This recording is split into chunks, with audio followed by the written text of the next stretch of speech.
Hai rekan-rekan, perkenalkan nama saya Feriwel Laia. Saya peserta Latsar CPNS tahun 2021. Pada kesempatan ini saya akan menampilkan mind mapping akuntabilitas dan nasionalisme dari modul yang telah saya pelajari. Akuntabilitas ini terdiri dari 4 bagian, yaitu tentang konsep akuntabilitas, mekanisme akuntabilitas, akuntabilitas dalam konteks, dan PNS yang akuntabel.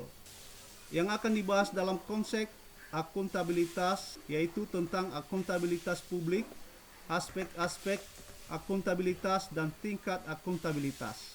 Akuntabilitas publik memiliki fungsi sebagai kontrol demokrasi, pencegahan korupsi, efisiensi dan efektivitas. Jenis-jenis akuntabilitas terdiri dari 2, akuntabilitas vertikal dan akuntabilitas horizontal.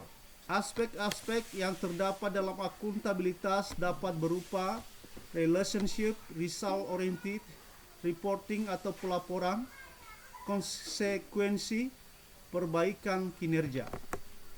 Tingkatan akuntabilitas itu terdiri dari akuntabilitas personal, akuntabilitas individual, akuntabilitas kelompok, akuntabilitas organisasi, akuntabilitas stakeholder. Akuntabilitas itu memiliki tingkatan, yaitu mulai dari akuntabilitas personal, akuntabilitas individual, akuntabilitas kelompok, akuntabilitas organisasi, dan yang paling tinggi adalah akuntabilitas stakeholder. Mekanisme akuntabilitas itu terdiri dari dimensi akuntabilitas, alat akuntabilitas, lingkungan kerja.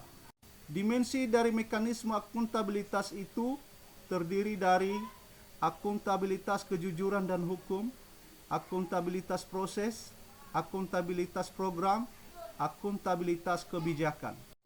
Alat yang digunakan dalam mekanisme akuntabilitas dapat berupa perencanaan strategis, kontrak kerja, laporan kinerja. Lingkungan kerja, mekanisme akuntabilitas terdiri dari kepemimpinan, kepercayaan, kejelasan, responsibilitas, integritas, transparansi, keseimbangan, konsistensi. Akuntabilitas dalam konteks dapat berupa transparansi dan akses informasi, praktik curang dan korup, penggunaan sumber daya milik negara, penyimpanan dan penggunaan data informasi pemerintah, konflik kepentingan.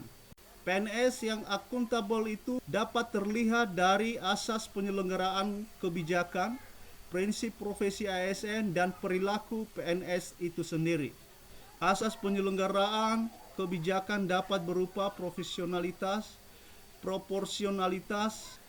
Prinsip profesi ASN terdiri dari nilai dasar, kode etik dan perilaku, komitmen dan tanggung jawab, jaminan perlindungan hukum dalam melaksanakan tugas, profesionalitas jabatan.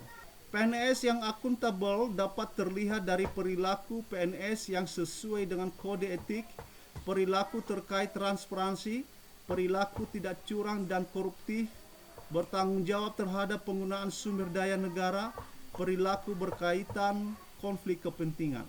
Nasionalisme. Nasionalisme bagi PNS dapat diwujudkan dengan menerapkan nilai-nilai Pancasila.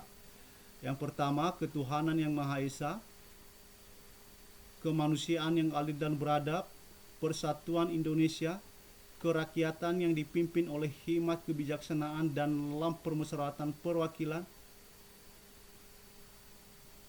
Yang pertama, ketuhanan yang Maha Esa, kemanusiaan yang adil dan beradab, persatuan Indonesia, kerakyatan yang dipimpin oleh hikmat kebijaksanaan dalam permusyawaratan perwakilan, keadilan sosial bagi seluruh rakyat Indonesia. Nilai-nilai Pancasila ini sangat berguna bagi ASN karena ASN sebagai pelaksana kebijakan publik, ASN sebagai pelayan publik, ASN sebagai perekat dan pemersatu bangsa. Tujuannya adalah agar ASN mengaktualisasikan wawasan kebangsaan dan jiwa nasionalisme sebagai pelayan publik yang berintegritas. Demikian, terima kasih.